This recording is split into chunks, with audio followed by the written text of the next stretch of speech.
The wind had been at the shutters since dusk, though it was not an angry wind.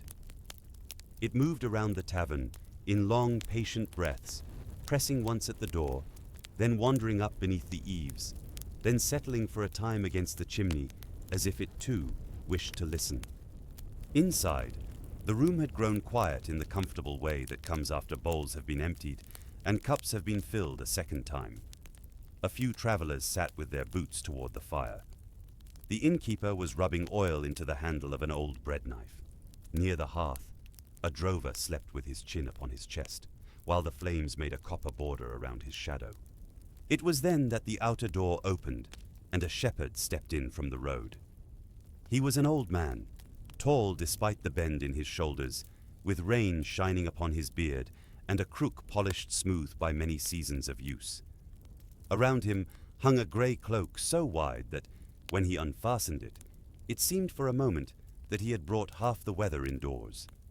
The innkeeper helped him lift it from his shoulders and spread it along the pegs beside the fire. The cloak was an extraordinary thing. It had been patched perhaps 50 times, though no two patches were alike. There were pieces of pale wool and charcoal wool, brown cloth, green thread, and one winding line of blue that crossed the back from shoulder to hem. When the firelight moved across it, the patches looked less like repairs than fields viewed from a hill, and the blue thread like a river finding its way between them. One of the younger travelers studied it and smiled. "That is less a cloak than a country," he said. The shepherd glanced toward the cloth, then toward the fire. "Every old cloak becomes a country if it has traveled far enough." Rain began gently against the panes, and the old shepherd's cloak stirred in the rising warmth. Watching it lift and settle there, I was reminded of a valley called Brackenfold, where the hills were green, the sheep were numerous, and the people once discovered that a mountain may have reasons of its own for breathing. Brackenfold lay beyond 3 long ridges in a part of the high country where roads did not so much cross the land as persuade it. Carts climbed there by slow turns. Pack horses placed each hoof with care. Streams hurried down from the heights, but everything else traveled patiently. The valley itself was shaped like a deep bowl. On its southern side stood a line of dark pines. To the north, the land rose in broad shelves of grass and heather until it reached a rounded mountain called Giant's Rest. No one in Brackenfold believed there was truly a giant beneath it. The name was simply old, and old names are often permitted a little foolishness.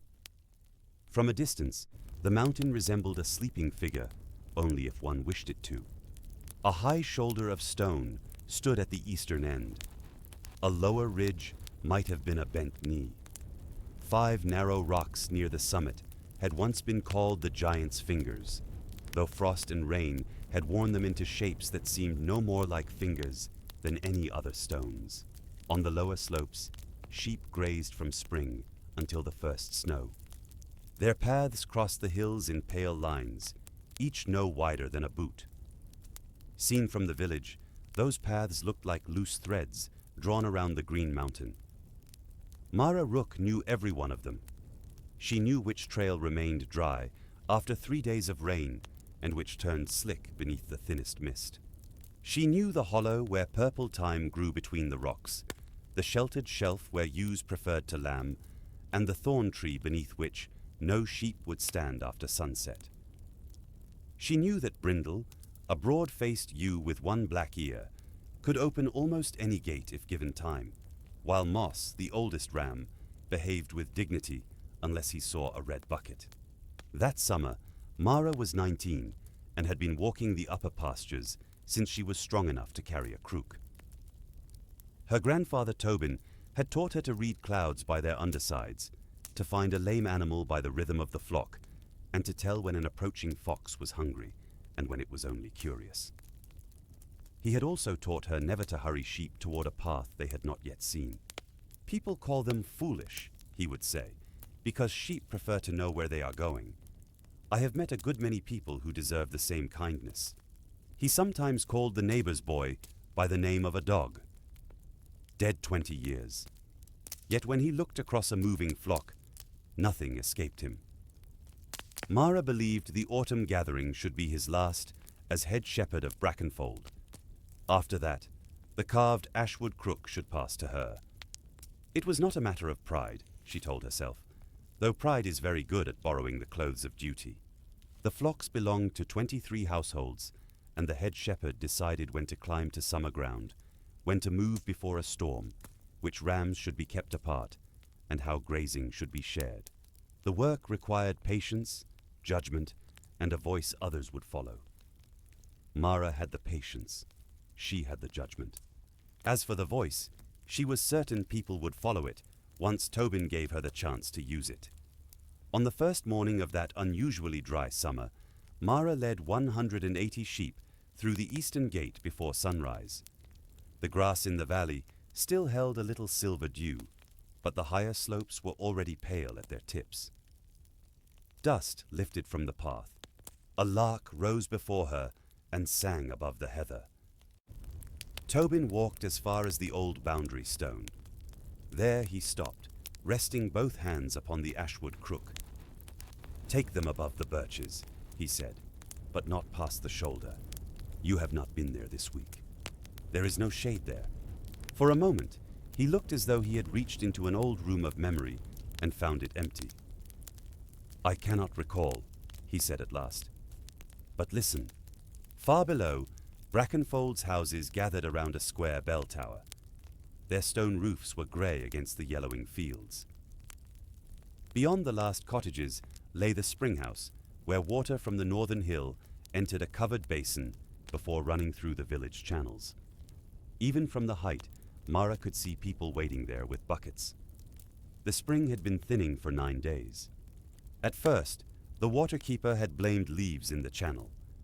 Then he had blamed roots, silt, a cracked trough, and finally, the weather. The old people said they had never known the spring to fail, but old people said such things about almost everything that failed for the first time. Mara ate half the apple and gave the rest to Moss, though he had done nothing to earn it. Then she rose and walked the edge of the flock. The sheep were uneasy. No animal cried out, and none tried to run, but their bodies had turned in the same direction. Every head pointed toward the rounded shoulder of Giant's Rest. Mara looked there and saw only grass rippling in the heat. Then the sheep shifted together, not backward, not forward, simply sideways, as if making room for something passing beneath them.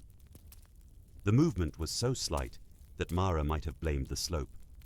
She stepped among the flock and laid one hand on Brindle's back. The ew's muscles were tight beneath the wool. "Easy," Mara murmured. Brindle did not turn her head. Mara crouched and placed her palm against the ground. The earth felt warm, though not warmer than one would expect beneath the sun. She waited. Nothing happened. She nearly stood when the soil rose under her hand. It lifted no more than the breadth of a barley grain. A moment later, it settled. After a long pause, it lifted again. Mara held her breath without meaning to. The earth beneath her palm continued in a slow rhythm. Up, rest, down. A silence, long enough for doubt. Then up once more. She moved her hand to another place. The same motion was there. She pressed her ear to the grass and heard a faint, deep sound that could have been water traveling through stone, or wind in a cavern, or something drawing breath beneath the hill. Mara remained there until Moss nudged her shoulder in search of another apple. By the time she sat up, the motion had stopped. She told no one that evening. It was easy to speak of strange things among sheep, and difficult to speak of them at a crowded supper table. Instead, she asked Tobin what he had meant when he told her to listen beneath her feet. They sat outside their cottage, shelling peas into a clay bowl. Tobin watched his hands as if the answer might be hidden among them. "My father told me," he said. "Told you what?" But when Mara asked how the song went, Tobin could remember only 4 notes, which he hummed twice, and then doubted. The next morning, Reeve Osric Hale called the village to the meeting house. Osric was a broad, careful man in his middle years, with the permanent frown of someone who had spent too much of his life adding numbers that refused to improve. He kept Brackenfold's grain accounts, settled boundary disputes, arranged repairs to the road, and received blame for rain, frost, taxes, and any hen clever enough to escape its yard. On the table before him stood 2 cups. One was filled to the rim with clear water. The other held barely a finger's depth. "The first," he said, "is what the northern spring gave in the time it takes to recite the morning prayer last summer. The second is what it gave this morning.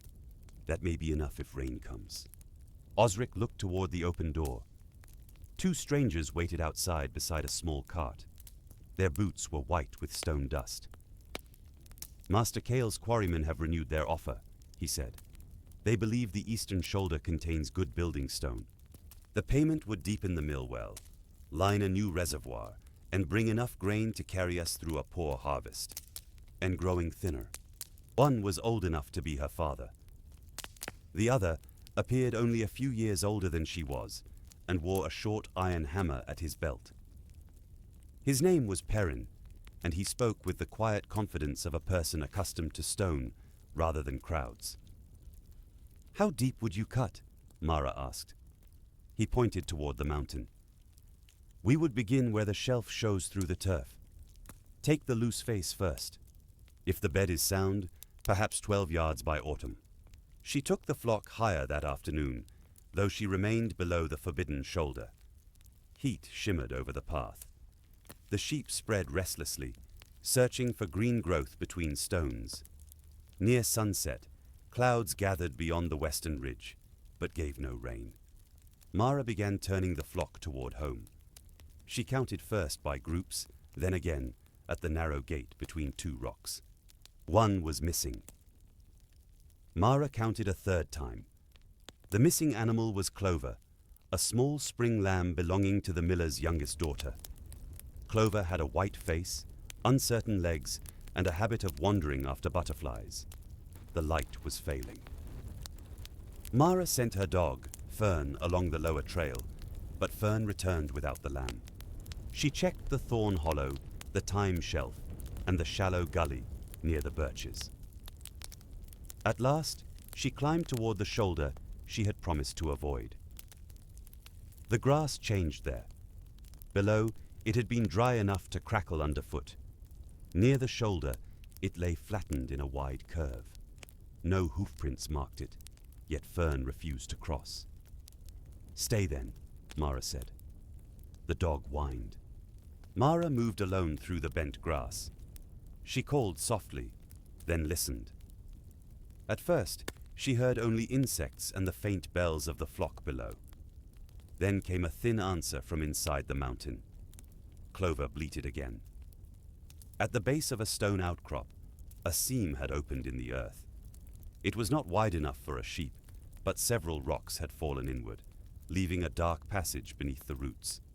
A tuft of white wool clung to one edge. Mara lay on her stomach and called into the opening. Clover answered from somewhere below. "Of course," Mara whispered. "A whole mountain, and you choose the one hole in it." She tied one end of her rope to the outcrop, tested it twice, and lowered herself into the darkness. The passage sloped more gently than she expected. Roots brushed her hair. Loose earth filled her sleeves. When her feet found stone, she untied the rope from her waist and stood. There was light enough to see. It entered through narrow cracks overhead, thin and green from the grass above. The chamber was broad, with a ceiling that disappeared into shadow. Its air smelled not of damp caverns, but of warm clay after rain. Clover stood on a ledge a little way below, trembling but unhurt. Between Mara and the lamb rose 5 pillars of pale stone. They lay partly buried, side by side, each narrowing toward a rounded end. The largest was thicker than a tree trunk. Dark earth filled the spaces between them. Mara looked from one to the next, and the old name returned to her: the giant's fingers. What appeared above the hill? as 5 rocks was only the uppermost part of them. Here, beneath the grass, they continued downward into an immense shape hidden by stone and soil. Mara stepped between 2 of the pillars. The surface was not rough like mountain rock. It was smooth in places, lined in others, and warm beneath her palm. The chamber moved. Dust whispered from the ceiling. The 5 stone fingers shifted no more than a fraction, but the ledge beneath Clover tilted. Mara crossed quickly and caught the lamb against her chest before it could slide. Then a sound passed through the cavern. It was deeper than thunder and softer than a sigh. Mara felt it first in her ribs, a long vibration rising through the buried hand. The air moved toward a tunnel behind her, carrying loose strands of wool from her sleeve. The mountain was breathing. Mara did not scream. There are discoveries too large for screaming. She stood holding the lamb, while everything she had known about the valley quietly rearranged itself. The sound faded. A long stillness followed. From deeper in the chamber came the delicate trickle of water. Mara found it running through a groove beside the buried wrist. The stream was no broader than a thread. It slipped under the stone hand and vanished into a crack, pointing downhill toward Brackenfold's spring house. Clover nudged her chin. "Yes," Mara whispered. "We are leaving." "You heard it," he said. Mara stared at him. "You knew." "My father used to say we walked upon a kindness large enough to be mistaken for land." Instead, she looked at his hands. They trembled against the head of the crook. "There was water inside," she said. "A small stream under the wrist," before he breathes again. He listened without interruption. When she described the buried fingers, he placed the ashwood crook across his knees. Its shaft was dark from age, and carved near the handle with a pattern Mara had always taken for decoration, a curling line crossed by hundreds of tiny marks. "The upper path," Tobin murmured. "What about it?" "Before the north wall, before my grandfather's time." "It might be. Madder red, weld yellow, woad blue, walnut brown." A wide loom stood near the window with half a winter blanket stretched upon it. Sella heard them out, then barred the door. "If this is a joke," she said, "it is a poor one. Is the hill truly alive?" "This belonged to the meeting house before Osric's mother decided the colors were gloomy," she said. "I kept it because the wool is old and the work is good." A blue line ran from its shoulder toward a cluster of small houses. Around the shape wound a pale spiral filled with hundreds of white knots. Sheep. At the center of the hanging, a figure stood with a crook raised overhead. Mara set Tobin's staff beside the cloth. The carvings matched the spiral. Along the hanging's lower border ran lines of faded red thread. Sella bent near the lamp. "There were words here," she said. "Most have been picked away." "I know that." Across the valley, Giant's Rest rested beneath the last light. A thin line of dust rose from its eastern shoulder. At the spring house, someone shouted. They ran downhill and found half the village gathered around the covered basin. The water had stopped, not slowed, stopped. In the silence, every person could hear the empty channel dripping its last drops onto stone. Osric stood with a lantern in one hand. "The quarrymen begin at first light," he said. Mara pushed through the crowd. "They cannot cut the shoulder." She described the fingers, the warmth, the breath, and the thin water passing beneath the buried wrist. Faces turned from her to Tobin. He nodded once. Osric rubbed his forehead. "You expect us to refuse the only practical help we have because the mountain may be a sleeping man? Something much larger. Sometimes it enters as a dozen sensible explanations, each trying to stand in the same place." Osric raised his lantern. "Enough. No one cuts stone until I have seen the chamber. Mara, take me there at dawn. Perrin comes with us. If there is danger in the shelf, he will know it." Fern again refused to cross the flattened grass. Mara secured the rope and descended. Perrin followed with his hammer, though he did not strike anything. Osric came next. Tobin remained above, one hand on the rope. In the green half-light, the 5 buried fingers looked even less like stone. A faint tremor passed through them. Perrin knelt beside the nearest pillar and brushed away soil. "This is not any rock I know. A hand could do whatever hands do." The careful rows of numbers, by which he ordered his world, appeared to have acquired a very large and inconvenient guest. "If the shoulder is part of him," he said, "the quarry cannot open there." Osric looked at the old shepherd. "Does it say how to keep him sleeping?" For the rest of that day, Brackenfold became a village of buckets. Children carried small ones from the mill well. Farmers brought barrels on sledges. Osric measured each household's share, adding a little more where there were infants, sick people, or animals newly born. No garden received water. Clothes remained unwashed. At the bakery, bowls were wiped clean with flour rather than rinsed. The quarrymen camped near the southern road, while Osric considered what to do with them. Perrin alone stayed in the village.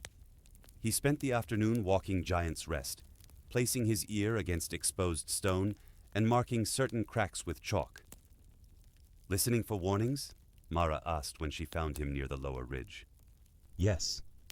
You have seen more of it than I have. If he opened his eyes, would they be stone or flesh? Would he remember the village?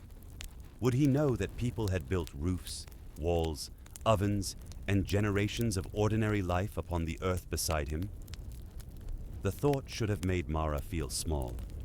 Instead, it made every small thing seem more important.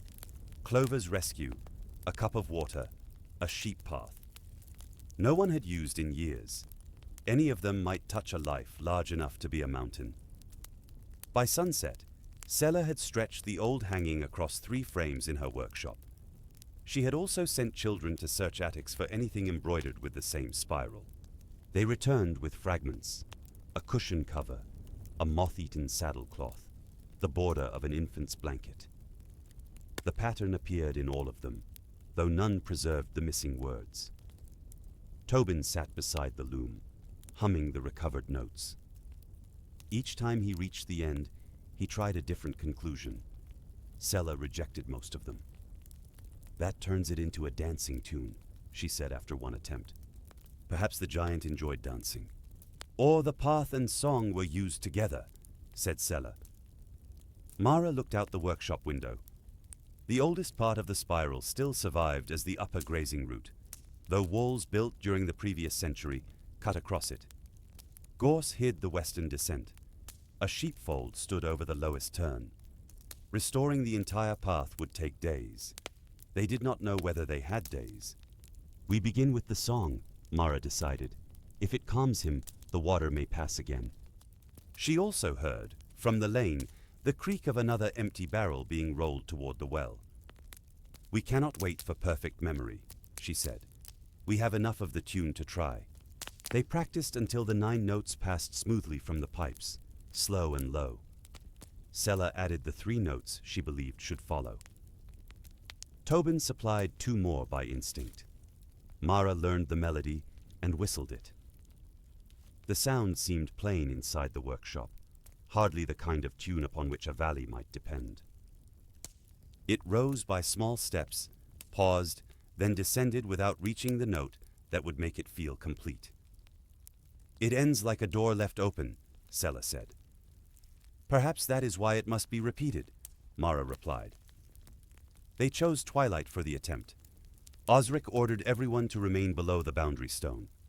Perrin stood near the eastern shelf to watch the cracks, and Sella waited at the springhouse with one hand beneath the dry channel. Mara and Tobin climbed alone. At the beginning of the old upper path, Tobin stopped. The air was perfectly still. No insect moved among the heather. Even the village dogs had ceased barking.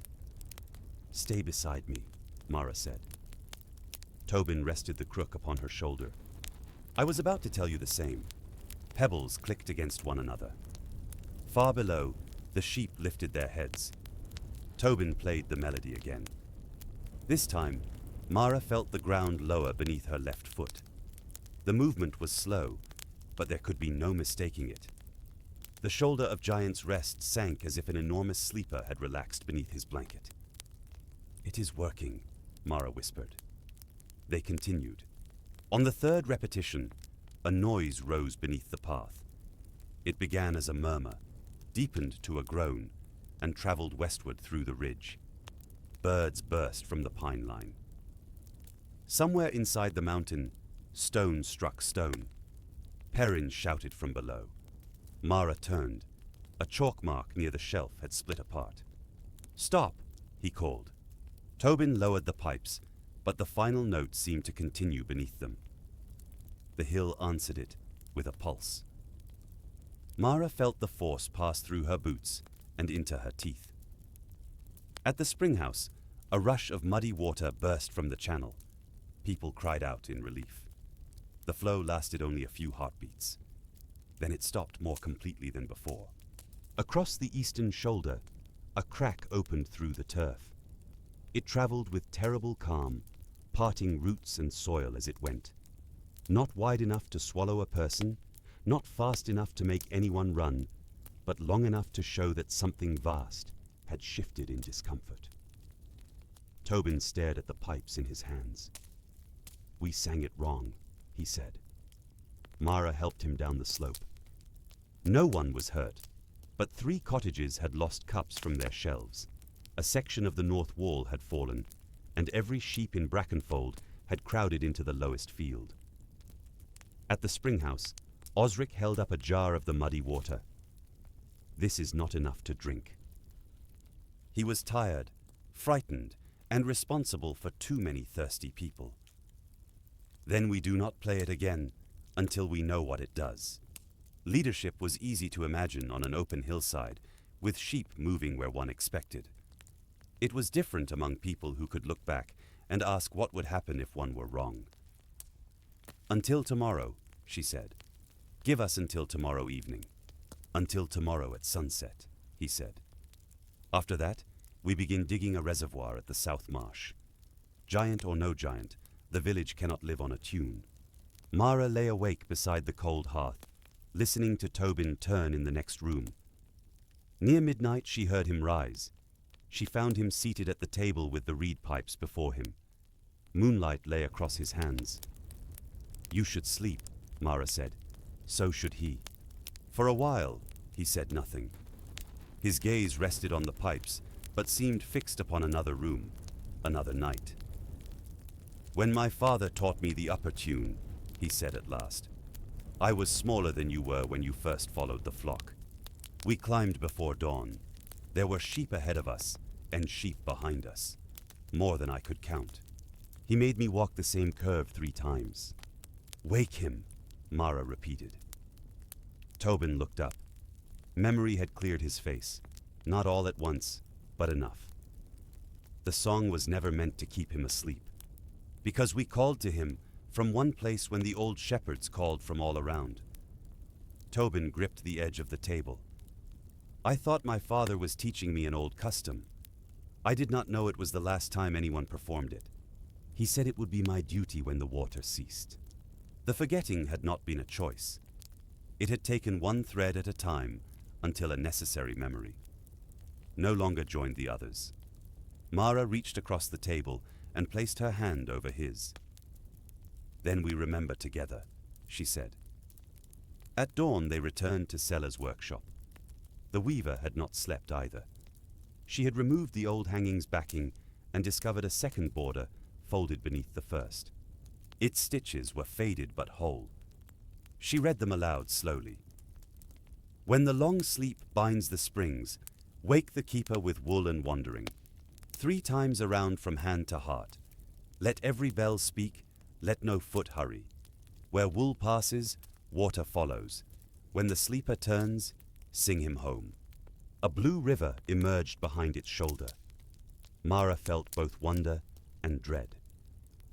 "We do not calm him," she said. "We make him turn over." The rest were scattered among household pens, lambing fields, and outlying farms. Even gathered, every sheep and goat in the valley might not reach 400. The number may not be exact, Sela said. The path is, Mara replied, 3 times around, hand to heart. The spiral began at the eastern shoulder above the buried hand, circled west beneath the ridge, descended past the pine line, crossed the northern streambed, and climbed again toward a hollow near the mountain's center. More than half of it no longer existed. The north wall crossed 2 turns. Gorse covered the western side. A storage barn stood directly over the lowest curve. Near the summit, a fallen slab blocked the route so completely that even a goat could not pass. They had until sunset. Mara's first thought was to choose 10 strong workers, give each a section, and direct the restoration herself. Before she could say so, Tobin tapped the woven flock. Every household kept sheep then, he said. Every household walked. The bell called Brackenfold together before breakfast. Mara stood at the front, with the old hanging behind her. Tobin sat to one side. Sela held the ashwood crook across both palms. Mara explained the forgotten turning. She did not make it sound certain. She told them what the cloth said, what Tobin remembered, and what none of them knew. She told them the path must be cleared by nightfall, and every flock gathered before moonrise. When she finished, the room remained silent. The miller spoke first. "You want to wake it. I will not drive them over broken ground in darkness." Mara answered what she could and admitted what she could not. At last, Osric stood. "I saw the hand," he said. The room quieted. "I felt it move. Perrin says cutting the eastern shoulder is unsafe. Our other choice is to dig at the south marsh and hope we find water before the mill well fails. That work will take weeks." He turned toward Mara. "How long to clear the spiral?" Osric looked toward Perrin, who stood near the door. "They came to move stone," the reeve said. "Today they may do so without cutting any." The carving showed the route in relation to the 5 fingers, the pine line, and a crescent-shaped rock near the western foot. Some landmarks had changed, but the sheep themselves revealed pieces of the way. When Mara brought Brindle near a hidden turn, the ewe lowered her head and followed a shallow depression through the gorse. Beneath the thorns lay stones packed flat by hooves long dead. Mara tied a red strip to the nearest branch. At the north wall, Moss began walking alongside the stones, then stopped where the spiral should have crossed. Mara examined the wall. Several blocks near the base were smoother than the rest and bore small chiseled marks like curls of wool. Another red strip. The path behind the storage barn survived as a narrow shelf under nettles. Children found it by crawling where adults could not. Near the summit, Perrin compared the old hanging with the cracks in the fallen slab. "This broke from the shoulder. Perhaps 80 years ago," he said. "Can it be moved?" Slowly. Quarrymen placed wooden wedges beneath the fallen slab and soaked them so they would swell. Children pulled cut gorse into piles. Sela and the older villagers cleared smaller stones from the path. Osric led a group in taking down the storage barn, plank by plank. Mara moved from one section to another, answering questions, judging widths, and testing the ground. At first, she tried to oversee everything. She corrected a wall opening that was already wide enough. She moved 3 children from one gorse pile to another. She hurried to the slab because she heard wood creak, though Perrin had matters well in hand. By midday she had not eaten, and half the workers had begun waiting for her opinion before lifting a stone. Tobin found her near the barn, arguing that a gate should be moved 2 feet uphill. "Mara," he said, "come with me." He led her to the shade of the half-dismantled barn, where Sela had left bread, onions, and a crock of soft cheese. "You said I needed to learn to lead," Mara said. "This is leading. Sela will still know where she placed the red thread." Tobin cut the bread. "You asked the whole village to help. Allow them the dignity of doing so. A shepherd does not move each hoof, he said. She shows the flock a safe direction, then trusts that feet know something. Then she went where she was most useful, walking the entire spiral to ensure its pieces met. The change was immediate. Work became faster when decisions were made by hands touching the problem. Osric widened the gate without waiting for Mara. Sella shifted a turn away from unstable soil. Perrin built a low ramp around the fallen slab rather than removing it completely. By late afternoon, the old shepherd's road had emerged. It was not grand. No carved pillars marked it. No stones bore the name of Brannock. It was simply a pale route across the grass, broad enough for 6 sheep, winding 3 times around the mountain from the buried hand toward the hollow above the giant's heart. At every turn, the earth breathed beneath the workers. As the last gorse roots came free, a low vibration traveled along the road. People stopped with tools in their hands. This time, no one ran. They waited until the hill settled, then resumed. The path was ready before sunset. The flocks were not. Brackenfold's sheep had never gathered as one body. Household marks separated them.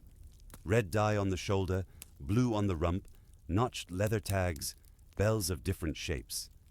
Rams fought when placed together. Ewes searched for lambs. Dogs obeyed, conflicting whistles. Mara chose the common meadow as the gathering place. She placed the calmest animals at its center, the young lambs in a protected group, and the stronger rams along separate edges. Every shepherd received a section of the spiral and a time to enter it. "We cannot drive them all as one flock," she told the assembled handlers. "We make a river. Each group joins the one before it.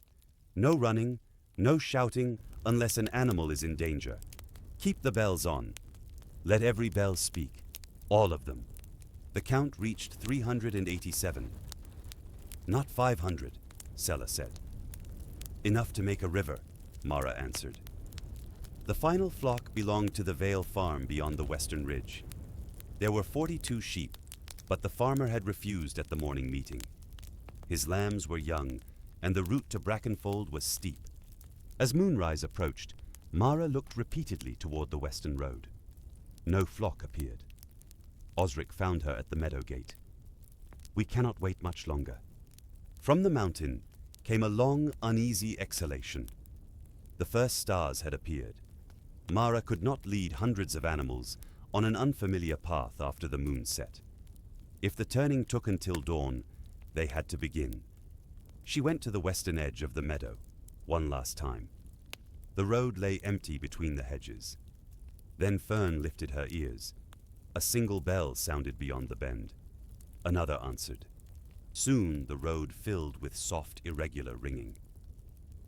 The Vale farmer appeared carrying a lamb beneath each arm.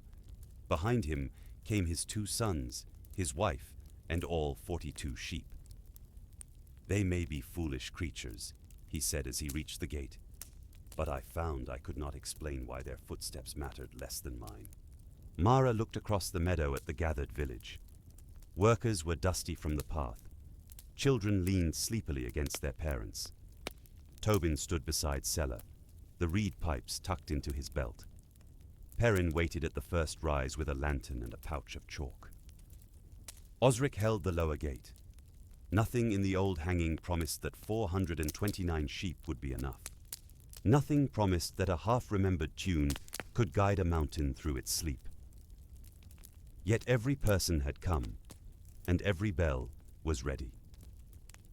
Mara took the ashwood crook from Tobin.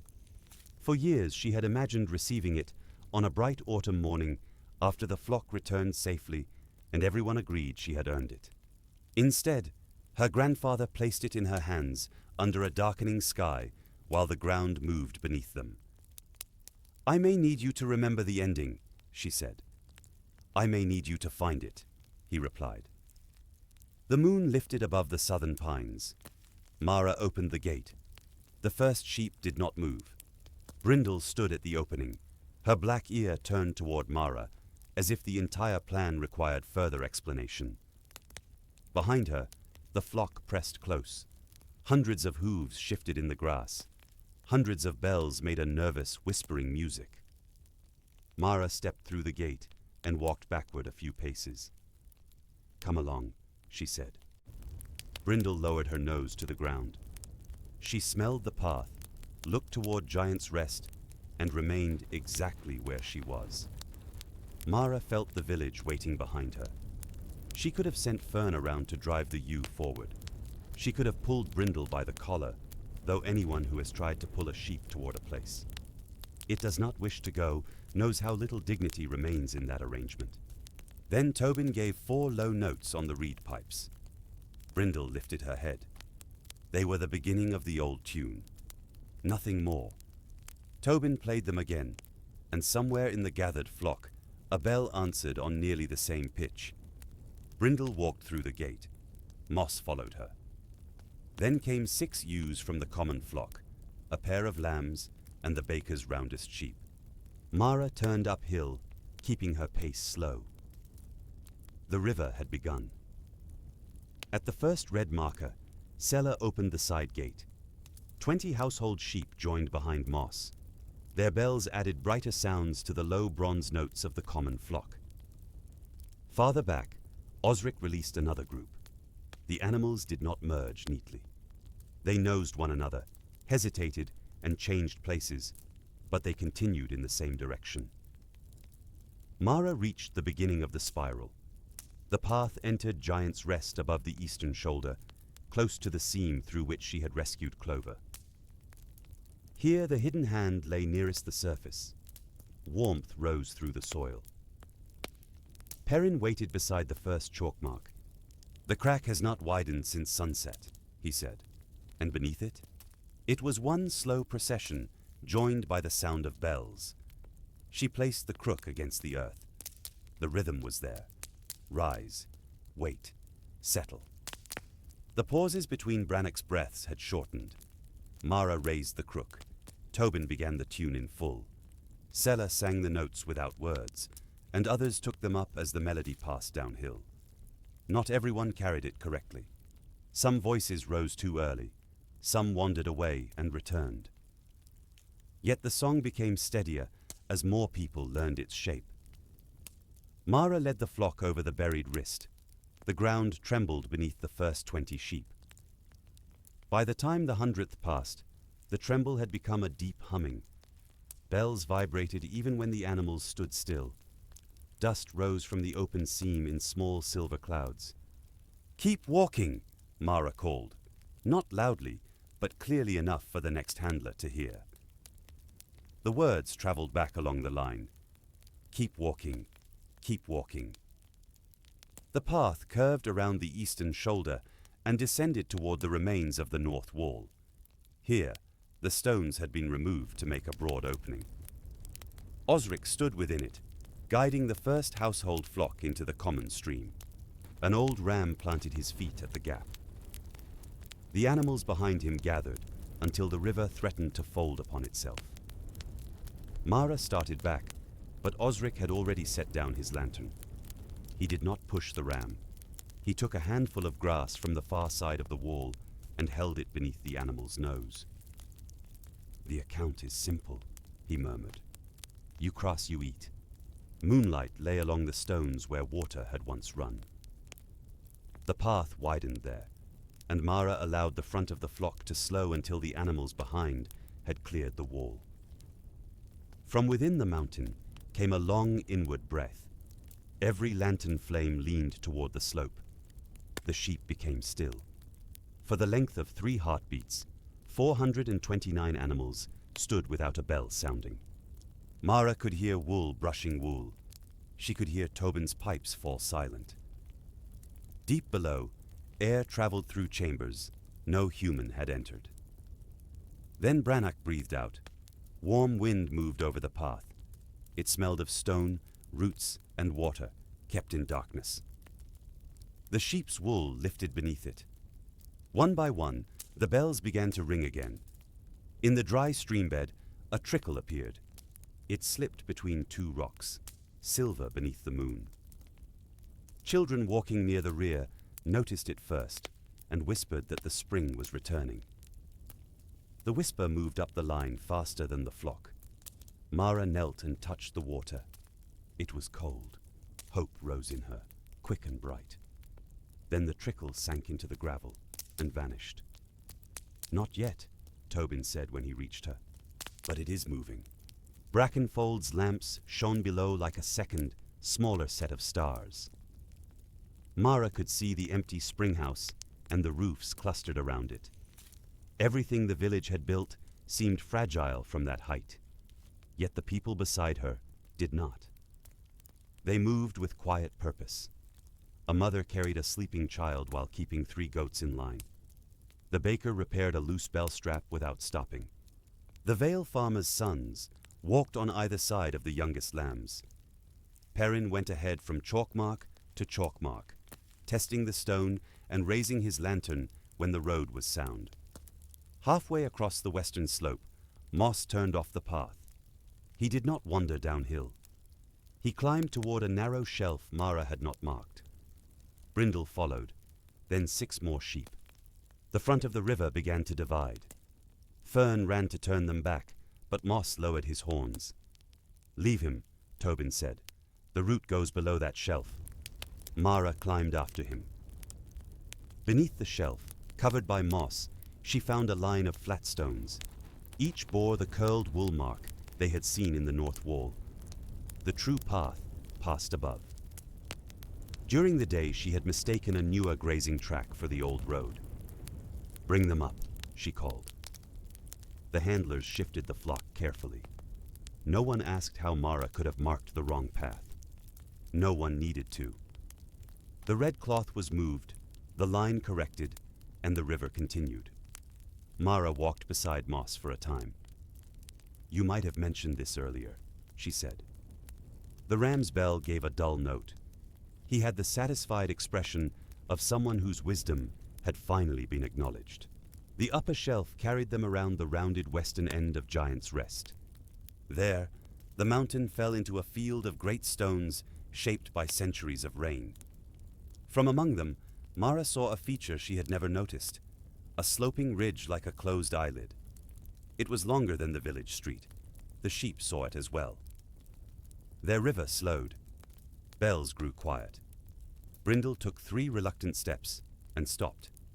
The ridge moved, not open, not yet.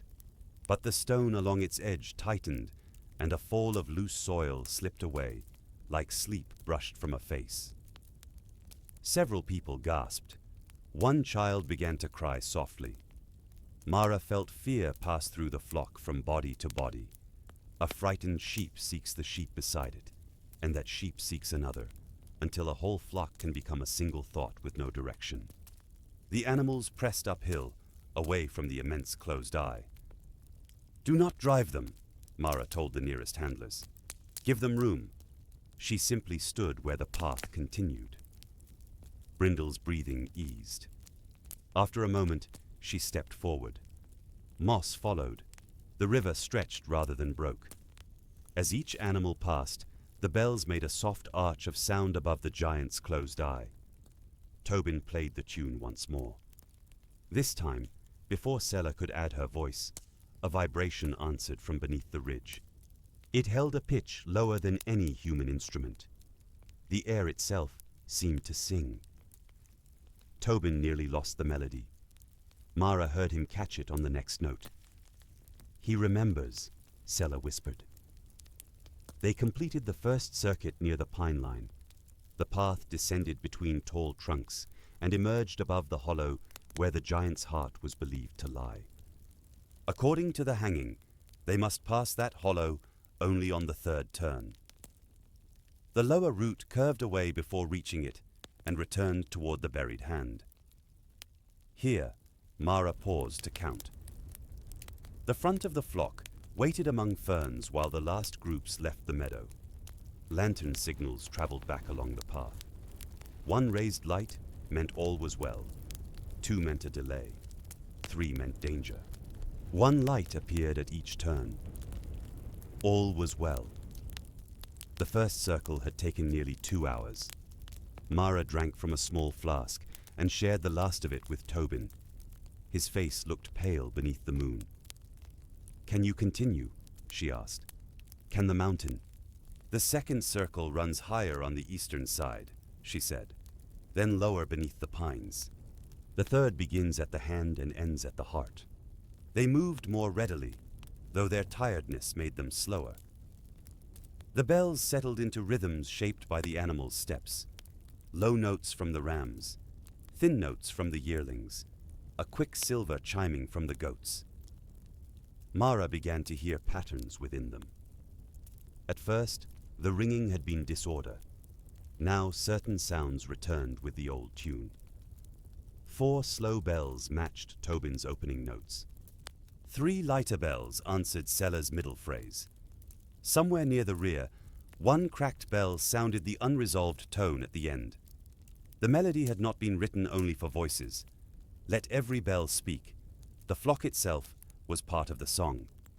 On the second ascent above the buried hand, the ground had changed. The crack across the turf was wider, but its edges were no longer pressed sharply together. They had shifted sideways. Perrin knelt beside his chalk marks. The hand is opening. Space had opened between them. Water gleamed along the buried palm. As more sheep crossed, the smallest finger lifted. Soil rolled from it. Roots stretched and broke with soft snaps. The motion was slow enough that moss remained upon the stone, riding upward as if upon the back of a rising whale. The flock did not scatter. The animals could feel the movement, but their companions stood before and behind them. They walked on. Water spilled through the open hand. It ran into the old channel, clear at first, then brown with loosened earth. A stream followed the dry bed toward the village. Cheers rose from the lower turns. "Keep walking," Mara called. Again the words passed down the river of people and wool. No one left to chase the water. They had learned from the first attempt. A hand opening was not a sleeper turning. The old spring might run for minutes and close again. The second circuit climbed around Brannock's shoulder. The path here had been made from the removed stones of the north wall. Hooves pressed them into the soil. Each step traveled through the mountain with a sound too low to hear and too deep not to feel. Near midnight, clouds covered the moon. The change came without wind. One moment, the path was silver. The next, it lay beneath darkness. Lanterns became islands, separated by moving shadows. The front of the flock slowed. Mara waited for her eyes to adjust. The smell of wool and warm earth filled the night. Behind her, someone began the 4 opening notes. Not Tobin, but a woman from the far end of the valley. Another voice continued. The tune traveled forward from the rear. By the time it reached Mara, the moon had not returned, but the path no longer felt lost. They walked by lantern light and song. At the second, north crossing, water flowed ankle-deep through the streambed. The dismantled wallstones formed a rough ford. Sheep stepped into it without concern, drinking as they crossed. Lambs splashed.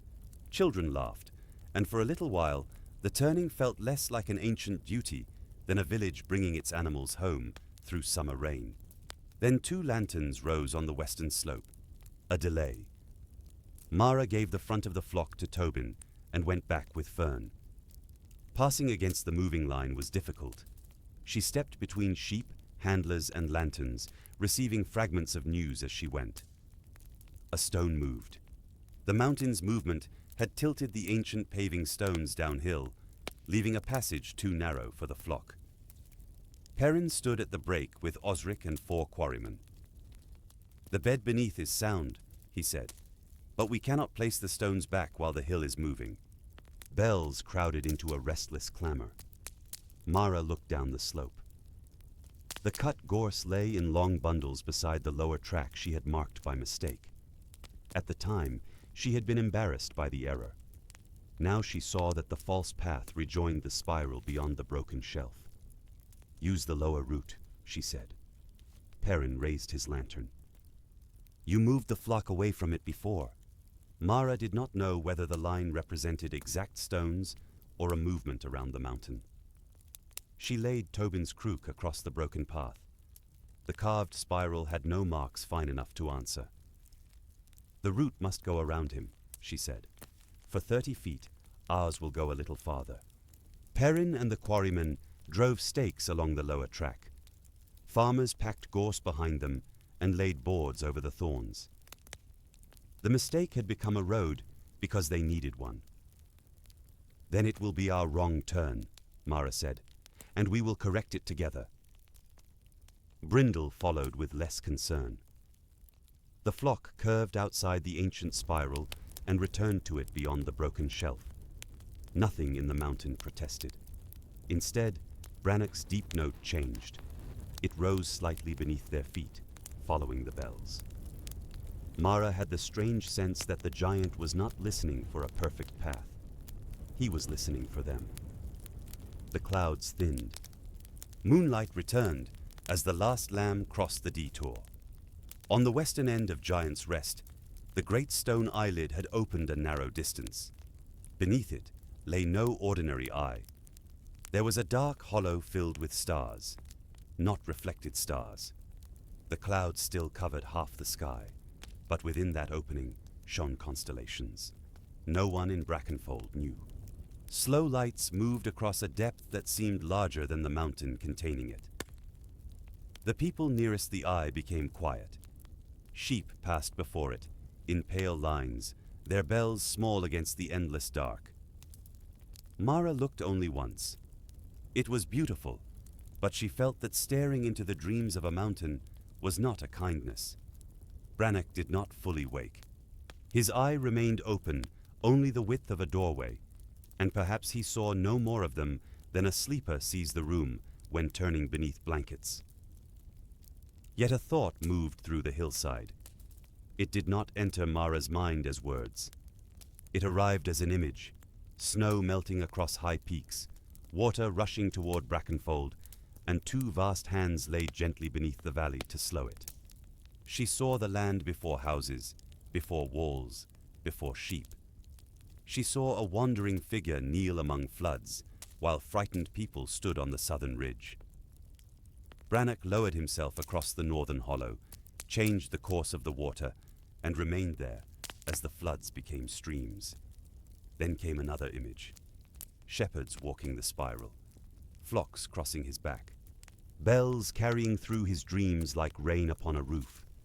A giant turning from one side to the other, century after century, so that water could find new paths beneath him. The vision passed. Mara found herself holding the crook with both hands. Around her, others blinked as though waking. Some had seen nothing. Some had seen enough to weep without sadness. Tobin stood beside the stone eye. "I remember his name," he said. The words were quiet, but everyone near him heard. "Brannock," Tobin continued. "My father said it before the song, not as a command, as one speaks the name of a friend at the door." People who had known the giant only as a foolish name for a hill spoke it with care. The bells carried it where voices could not. The eye closed slowly, not in refusal, in recognition. The second circuit descended beneath the pines.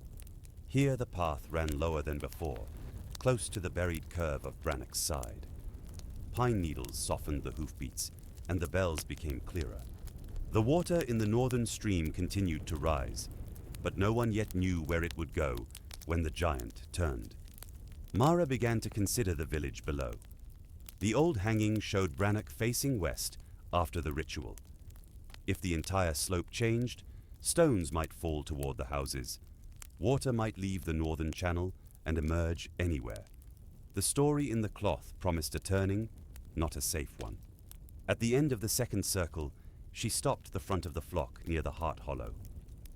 "Rest them," she told Tobin.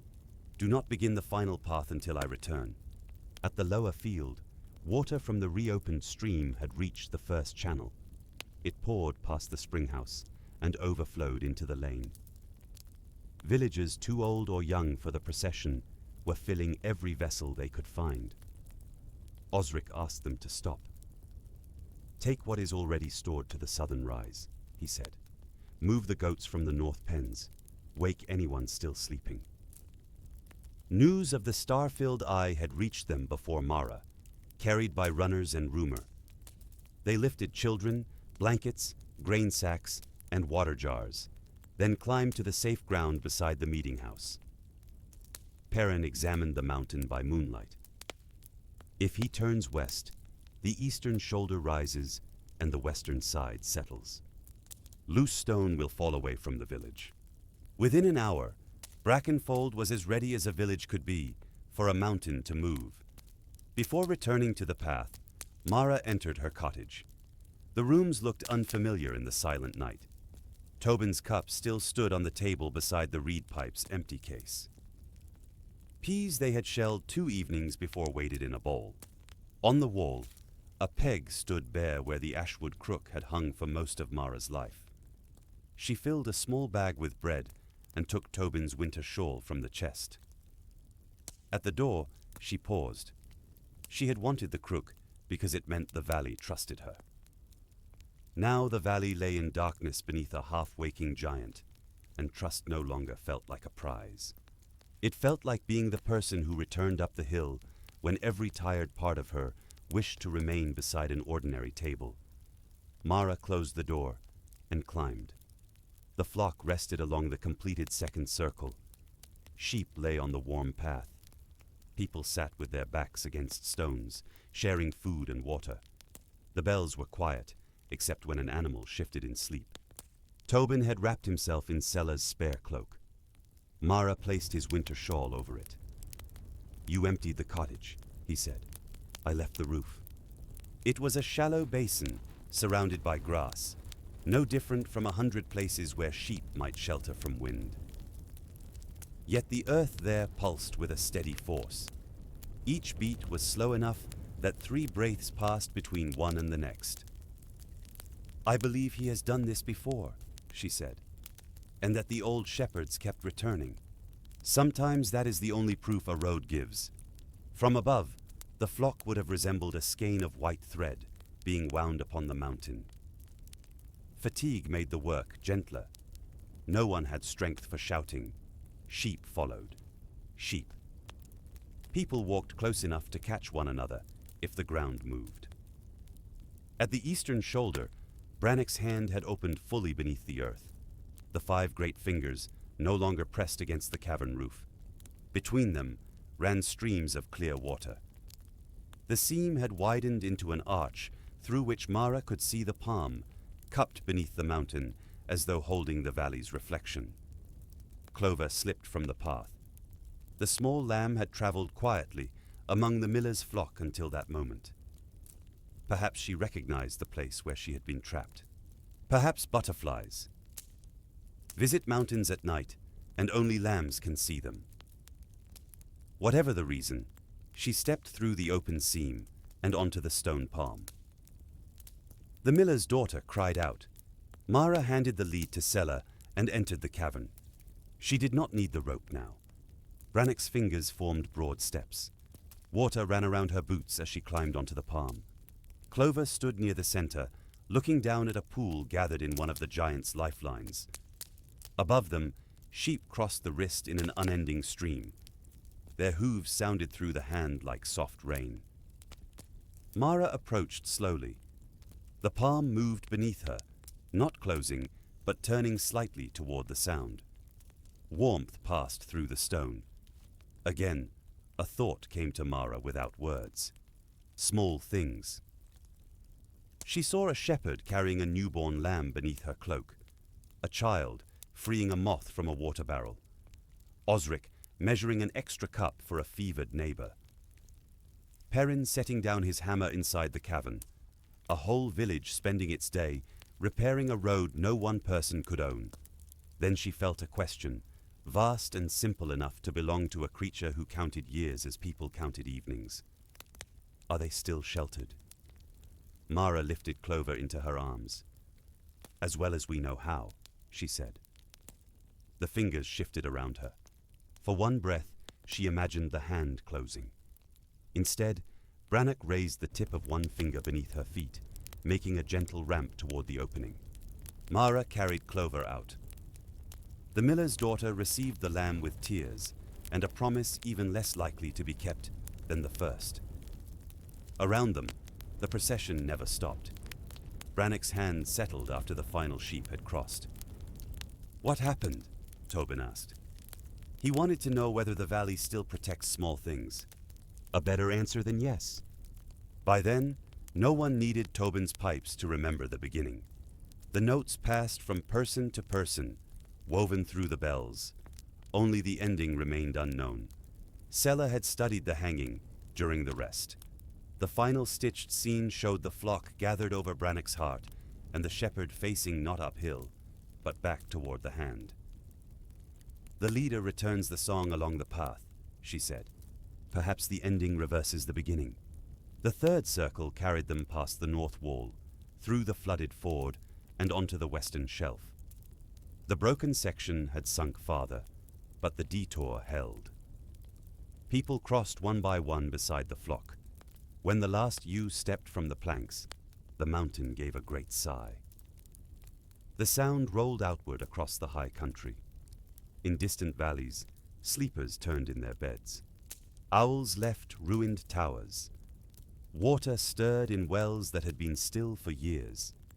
Yet in Brackenfold, no one mistook the sound for thunder. Brannock's eye opened again. The starry hollow was brighter now. Within it, Mara saw the slow wheel of seasons, green hills paling beneath summer, snow gathering along the ridges, lambs becoming ewes, children becoming shepherds, walls rising and falling, paths vanishing and being found. The giant's dream held no single year more tightly than another. For the first time, Mara understood how brief Tobin's forgetting must seem to him. A promise misplaced for one lifetime might be, to a giant, no longer than waking and wondering why the room had changed. She spoke his name as she passed. "Brannock, we are nearly there."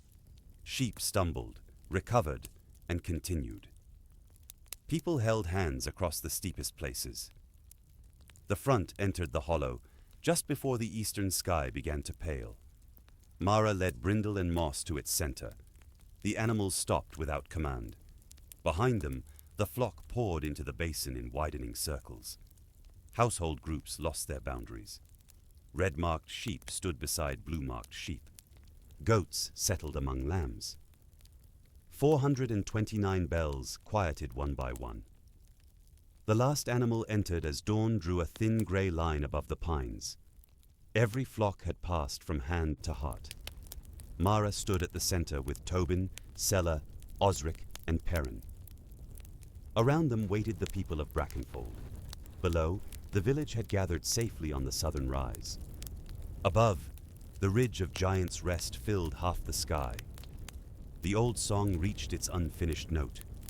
No one repeated it. The open ending hung in the air. Beneath Mara's boots, Brannock's heart beat once. The force lifted every loose bell from every sheep's chest. 429 notes sounded together. They were not the same note. Some were low, some bright, some cracked, some barely more than a tap. Yet among them, Mara heard what the melody had lacked. Not one final tone, but a gradual settling. High bells answering low ones, each fading at its own pace until only the slowest remained. The song did not close like a door. It settled like a flock. Mara began to hum what she heard. Sella joined her. Tobin found the notes upon his pipes, and the villagers followed. The ending wandered gently downward, paused where the original melody had paused, then returned, not to its first note, but to one just below it, a place of rest rather than completion. Brannock drew one final breath on his old side. Then the mountain began to turn. At first, the motion was smaller than fear. The grass leaned beneath Mara's boots.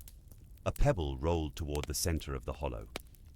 Around her, sheep adjusted their feet and pressed close, but none fled. The song continued, low and wandering, while the ground tilted by the width of a finger. Then Brannoc's shoulder rose against the dawn. Earth lifted in a long green wave. The eastern ridge climbed higher, carrying heather, stones, and the remains of the old path. The 5 fingers withdrew from the cavern with a sound like distant gates moving upon their hinges. At the western end, the star-filled eye closed, and the great brow turned slowly toward the sky. The heart hollow remained cradled between the motions. It was not still, but it moved gently, like a boat upon deep water. People sat among the sheep. Parents drew children close. Hands rested on wool, on shoulders, and upon the ground. Pines along the upper ridge leaned as Brannock rolled. Their roots held. Loose branches fell through the needles, carrying the clean scent of sap. The broken western shelf sank until the detour, and the old road lay level with one another. Stones tumbled away from the village, bounding into an empty ravine in slow clouds of dust. Below, the northern stream rose in a white rush. Water poured through the old bed, filled the springhouse, and crossed the lane. For a moment, it seemed that the channels would overflow, despite Osric's preparations. Then the current weakened. The water drew backward, sinking between stones as Brannock's weight shifted from one hidden course to another. The old spring stopped for the last time. Across the mountain, something opened. A sound like cloth tearing traveled beneath the earth, not sharp, but immense. The western meadow split along a line of reeds that had always grown there despite the dry soil. From that line rose clear water. It did not burst upward. It welled patiently, filling one hollow, then another. A new stream turned south around the base of Giant's Rest. It found the shallow ditch beside the mill field and followed it toward Brackenfold, silver in the first light. Where wool passes, water follows. The words moved through Mara as if Sella had spoken them, though no one had stopped singing. Brannock rolled farther.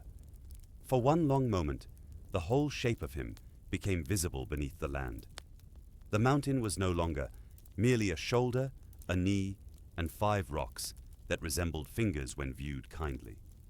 The grass drew the outline of a vast sleeper beneath a green cloak.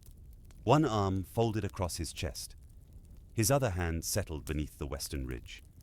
His face turned away from the village and toward the high peaks where morning had begun. The sight lasted only until the moving earth covered him again. Then Giant's Rest became a mountain once more. The eastern shoulder lowered into a gentler slope. The pines stood along a new crest. The heart hollow tilted toward the sunrise and came to rest. Brannock breathed out. Warm air passed through the flock, carrying the scent of deep water and summer stone. It traveled down the hill, over the empty springhouse, through the village lanes, and across the southern rise, where the youngest and oldest inhabitants of Brackenfold waited. Mara felt a final thought beneath the song, not words. Gratitude, perhaps, or recognition. The comfortable certainty of a sleeper who has heard familiar footsteps in the room and knows he is not alone. Tobin played the last resting note. The bells answered one by one. Their voices faded across the hollow until the smallest sound came from Clover's collar. The lamb had curled against the miller's daughter and fallen asleep. Brannock's heartbeat slowed. 3 breaths passed, then 4. The ground rose and settled beneath them in the old patient rhythm Mara had first felt beneath her palm. He was asleep. For a time, no one moved. Dawn widened over Brackenfold. Its light found faces streaked with dust, clothes torn by gorse, and hands dark from rebuilding the path. It shone upon hundreds of sheep, resting without regard for household marks. It reached the new stream as it entered the mill field and turned every ripple gold. Osric was the first to laugh. It surprised him as much as anyone. The sound began quietly, then rose until Sella joined him, followed by Perrin, the miller, the Vale farmer, and people all around the hollow. Their laughter held weariness, relief, and the foolish joy of finding their roofs where they had left them. The sheep regarded this display with mild disapproval. Mara did not laugh at first. She stood with the ashwood crook beneath one hand, watching the water below. She had carried the village's hope up the mountain like a vessel filled too near the rim. Only now could she set it down. Tobin touched her shoulder. "You may breathe as well," he said. Mara did. The breath became laughter before she could stop it. They remained in the hollow until full daylight. Moving a tired flock down a newly turned mountain required more care than leading it up. Perrin and the quarryman walked ahead to test the altered paths. Where the old spiral had broken, they placed red cloth and found gentler descents. No one attempted to preserve every part of the ritual road exactly as it had been. Brannock had moved. The path would move with him. Mara counted the animals at the lower meadow. She counted once for the households, once for herself, and once because Tobin had taught her that relief was when mistakes most enjoyed hiding. 429. Not one was missing. The villagers climbed down from the southern rise as the flocks entered Brackenfold. Doors were opened, fires were relit. A few shelves had emptied themselves during the turning, and a chimney on the north lane needed repair, but every house stood. The new stream reached the mill ditch before noon. At first, it ran past the village rather than through it. Osric gathered spades, but Mara stopped him from cutting a channel immediately. "Let it choose its bed today," she said. "We can meet it tomorrow." The water tasted faintly of iron and stone, colder than the old spring. Sella brought a clay jug to Tobin. He drank, then poured the last mouthful upon the ground. "For the keeper," he said. By evening, the new water had settled into a shallow course along the western meadow. Perrin marked a place where a small stone channel could guide part of it toward the springhouse without forcing the whole stream from its chosen way. The quarry contract was never signed. Master Cale's men had expected to return home with empty carts, but Brackenfold had more loose stone than it did before the turning.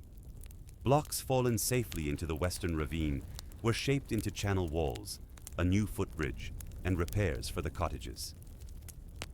Perrin stayed through the end of summer to direct the work. He never struck the living bed of Giant's Rest. Before setting a wedge, he placed one hand on the stone and waited, though he did not explain this habit to the other quarrymen. Osric wrote a new line into the village record. It did not say that no one might ever touch the mountain, for people needed paths, grazing, and stone. It said that no cutting could begin until shepherds, builders, and waterkeepers had walked the land together.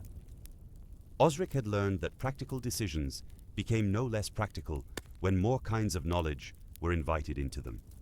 Sella repaired the old hanging. She did not replace the missing red words with thread made to look ancient. She used bright new wool, so no one could mistake remembering for something finished long ago. Along the lower border, she wove the dismantled wall, the gorse detour, 429 bells, and a small lamb standing in an open stone hand. When she reached the final scene, she asked Mara which way the Blue River should run. "The way it runs now," Mara answered. "And when Brannock turns again?" No barn was placed over the lower turn. Each spring, before the flocks climbed to summer ground, every household walked one circuit of the mountain, not to wake Brannock, but to keep the route known beneath living feet. They did not turn the walk into a noisy festival. There were no painted wagons or merchants' stalls. People carried bread, bells remained upon the sheep, and children learned the old tune. At the heart hollow, they rested and listened for the slow rhythm beneath the soil. The full turning would not be needed again in their lifetimes. That was precisely why they practiced. Tobin did not ask for the ashwood crook back. 3 mornings after Brannock settled, he and Mara climbed to the boundary stone. The common flock spread below them, content on grass revived by the new water. Giant's Rest looked different from every angle. Mara had to learn its paths again. Tobin sat upon the stone and watched her test the crook against the ground. "You gave this to me before the turning," she said. You may have been frightened. Mara Rook, he said, with such formality that Moss looked up from the grass. Will you keep the common flock of Brackenfold, share the high paths fairly, listen before you hurry, and ask for help before you become 10 people? There was no bell from the tower, and no speech in the meeting house. Tobin went home to look for the cup he had left beside his bed, and Mara led the sheep toward a slope. Neither of them had walked before. She did not know the new mountain as she had known the old one. For the first time, this pleased her. There were fresh hollows to find, stones newly uncovered, and paths that ended where Brannock's shoulder had once been. The thorn tree now stood beside running water. The 5 rocks called the Giant's Fingers had vanished from the summit, while farther west, 3 rounded stones rose through the heather like knuckles beneath a blanket. When the flock reached the new stream, Brindle crossed first. Moss stopped to drink. Clover chased a pale moth along the bank, and for once returned when called. Mara climbed above them and lay with one palm against the warm grass. For a while, there was only the murmur of water. Then the mountain rose beneath her hand. It rested. It settled again. Mara listened through one complete breath before standing. She lifted the ashwood crook, gave a low whistle, and watched the flock find its way across the living hill. And that is the tale remembered in Brackenfold. Not the day a shepherd conquered a giant, for no giant was conquered, nor the night a giant saved a village, for the village had work of its own to do. It is remembered as the long night when small footsteps woke a great sleeper kindly, and a mountain turned because an entire valley remembered how to walk together. Here in the tavern, the wind has eased while we have been speaking. The rain no longer presses at the panes. It slips from the eaves in single drops, each finding the barrel below with a hollow note. The drover near the hearth still sleeps with his chin upon his chest, though at some point the innkeeper placed a folded cloth behind his neck. Cups stand empty. The bread knife shines with fresh oil. Beside the fire, the old shepherd's cloak has dried. Its broad grey patch lies warm against the wall. The green pieces around it resemble high fields, and the blue thread, crossing the hem, seems almost to move in the firelight. Near one corner is a line of tiny white stitches. Sheep, perhaps, though they are so small that only a patient eye would count them. The traveller who first asked about the mountain patch has grown drowsy. He looks from the cloak to the shepherd and says, "Did the people of Brackenfold truly walk upon a giant?" The innkeeper lowers the fire with a careful turn of the logs. Shadows soften along the rafters. Outside, the last of the wind passes down the road toward whatever valley waits beyond the dark. Warm air rises from the hearth and enters the old grey cloak. For a moment, the cloth lifts from the wall. It rests. Then, slowly and gently, it settles again.